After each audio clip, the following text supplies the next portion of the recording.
प्रवीण भाऊ दटके. माननीय अध्यक्ष महोदय, महाराष्ट्र राज्यातील विवेक्षित अधिनियमितेचे निरसन करण्याकरता हे विधेयक आलं आहे. मी सरकारचं अभिनंदन करतो. जसा मान्य नानाभाऊंचा प्रश्न आहे तसा माझा इथे मध्य प्रांत वऱ्हाड उत्पादन शुल्क अधिनियम 1995, मध्य प्रांत वऱ्हाड भेसळ प्रतिबंधक अधिनियम 1919. आम्ही मध्य प्रांतात होतो, आपण सिपांबेरा स्टेटमध्ये होतो. इथे एक महत्त्वाचा कायदा आहे, मध्य प्रांत वऱ्हाड हिंदू महिलांचे मालमत्तेचे हक्क. हे असे अनेक आहेत. याच्या अडचण अशी झाली आहे माननीय अध्यक्ष महोदय, आपल्या माध्यमातून माननीय आशिषजींना माझी विनंती आहे की मध्य प्रांतात एक म्हणजे माझ्याशी संबंधित विषय म्हणून मी बोलतो या विधेयकावर. हलबा विषय, हलबा समाज. या हलबा समाजाला सिपॅन्ड आणि मध्य प्रांतात एसटीचा दर्जा होता. त्यांचा व्यवसाय कोष्टी होता, ते विणकर होते आणि ते पूर्ण म्हणजे छिंदवाडा, जबलपूर, नागपूर, अमरावती या सगळ्या भागात मोठ्या प्रमाणात हे लोक होते.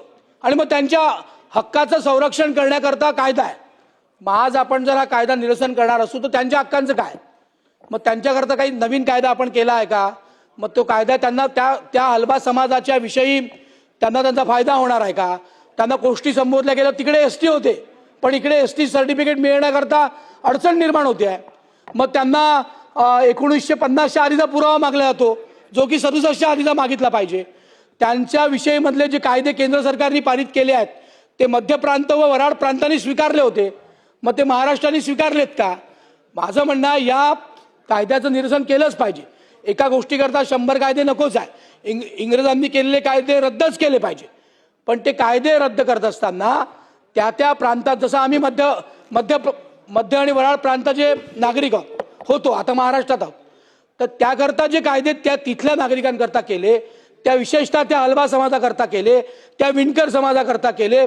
त्यांचा व्यवसाय कोष्टी असल्यामुळे त्यांच्या कागदपत्रांमध्ये कोष्टी लिहिल्यावरही तिकडे त्यांना एसटीचं काय म्हणतात आपण सर्टिफिकेट मिळायचं, कास्ट सर्टिफिकेट व्हॅलिडिटी मिळायची.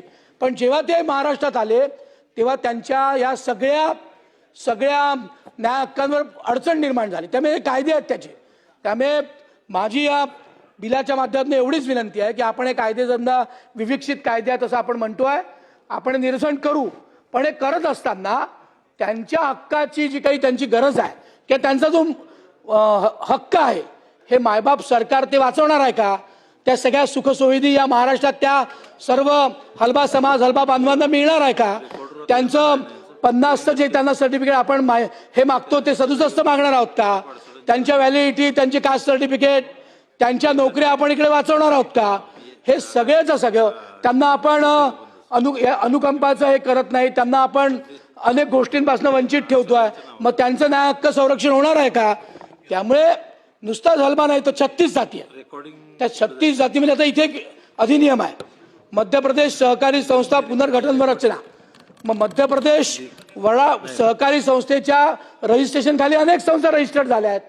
मग त्या रजिस्टर झालेल्या संस्था महाराष्ट्राच्या कायद्यानुसार रजिस्टर होतील का, असा मुद्दा आहे. माननीय अध्यक्ष महोदय, मध्य प्रदेश स्थानिक प्राधिकरण सेवा अधिनियम, तर सेवा अधिनियम जो आहे त्या अधिनियमात जसं आपल्याकडे MPSC UPSC आहे, तर मध्य प्रदेश आणि वऱ्हाड प्रांताचं एक वेगळं कॅडर होतं. मग त्या कॅडरमध्ये जे लोक आपल्याकडे राहिलेत त्यांचे न्याय हक्क त्यांना मिळणार आहेत का? असे जे काही सगळे विषय आहेत. मध्य प्रदेश स्थानिक प्राधिकरण सेवा आयोग अधिनियम, तर तो आयोग होता.